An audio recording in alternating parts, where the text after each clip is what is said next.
மாநிலங்களவையில் காங்கிரஸ் எம்பி அபிஷேக் மனு சிங்வியின் இருக்கையின் கீழ் பணம் இருந்ததால் சலசலப்பு. விசாரணை நடத்த அவைத் தலைவர் ஜெகதீப் தங்கர் உத்தரவு.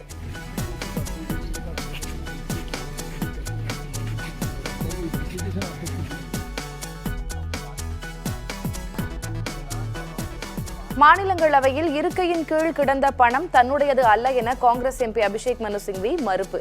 வெறும் 500 ரூபாய் மட்டும் எடுத்துச் சென்றதாகவும் விளக்கம்.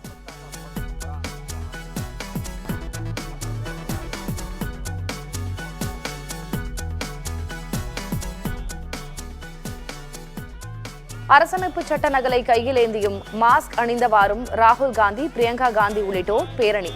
அதானி குழுமம் மீதான புகார்கள் குறித்து நாடாளுமன்றத்தில் பேச அனுமதி மறுப்பதாக குற்றச்சாட்டு.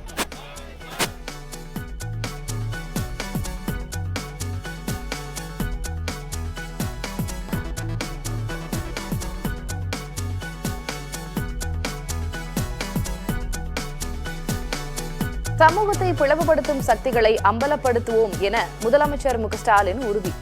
அண்ணல் அம்பேத்கர் காட்டிய பாதையில் அரசு தொடர்ந்து செயல்படும் எனவும் பேச்சு. ஒடுக்கப்பட்ட மக்கள் சமூகம், அரசியல், பொருளாதாரம்னு எல்லா வகையிலும் மேம்பாடு அடையணும். அதுதான் உண்மையான விடுதலை என்று அண்ணல் அம்பேத்கர் கருதினார். அந்த வழியில் உருவாக்கப்பட்ட திட்டம்தான் அண்ணல் அம்பேத்கர் தொழில் முன்னோடிகள் திட்டம்.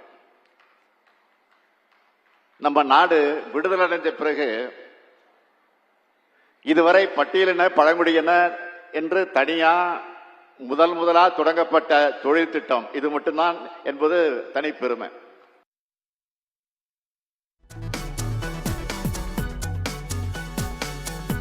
எல்லோருக்குமான தலைவர் அம்பேத்கர் என்ற நூலை இன்று வெளியிடுகிறார் தவிக தலைவர் விஜய். விசிக துணை பொதுச் செயலாளர் ஆதவ் அர்ஜுனா உள்ளிட்டோர் பங்கேற்பு.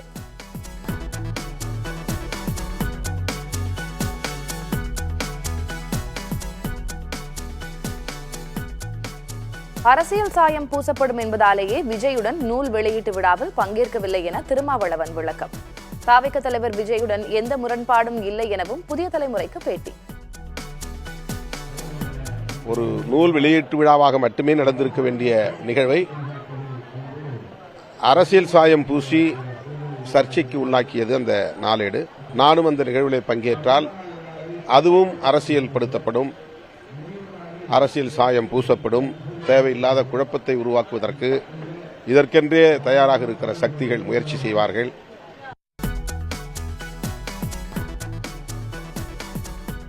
ஐஐடி வளாகத்தில் உள்ள வனவாணி பள்ளியில் மாணவர்கள் மீது என்ன மாதிரியான பரிசோதனை கருவிகள் வைக்கப்பட்டன?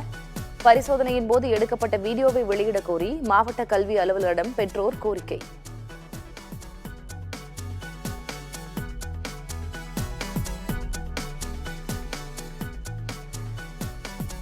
வங்கக்கடலில் நாளை புதிய காற்றழுத்த தாழ்வு பகுதி உருவாகும் என வானிலை ஆய்வு மையம் கணிப்பு. 12ஆம் தேதி தமிழக கடலோர பகுதி நோக்கி நகரும் எனவும் அறிவிப்பு.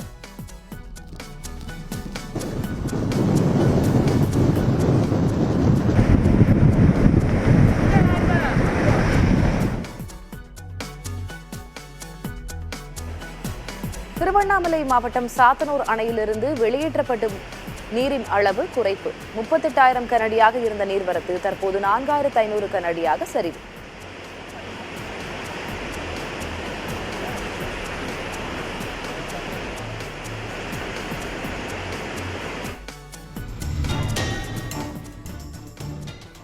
பெஞ்சல் புயல் பாதிப்புகளை பார்வையிட இன்று சென்னை வருகிறது மத்திய குழு. பாதிக்கப்பட்ட மாவட்டங்களில் நாளை முதல் ஆய்வு செய்ய ஏற்பாடு.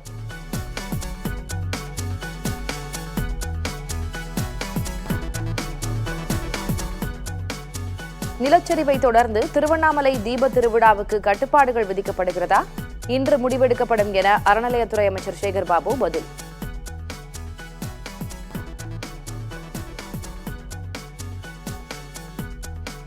வருகின்ற பக்தர்களுக்கு பாதுகாப்பு அம்சங்களை கருத்தில் கொண்டு இன்று மாலை முடிவெடுக்கப்படும். என்றால் அண்மையில் இனி நடக்கக்கூடாது என்று எண்ணுகின்ற அளவிற்கு ஒரு சோகம் நடந்திருக்கின்றது. அதையும் கருத்திலே கொண்டு மாண்புமிகு முதலமைச்சர் அவர்கள் ஆய்வை மேற்கொண்டு அந்த ஆய்வினுடைய இறுதியை முதலமைச்சர் அவர்களுடைய கவனத்திற்கு கொண்டு சென்று ஒரு முடிவெடுக்கப்பட்டு இன்றே அதற்குண்டான நாம் தீபத்தன்று மேற்கொள்ளப்பட வேண்டிய நடவடிக்கைகளை தெரிவிப்போம்.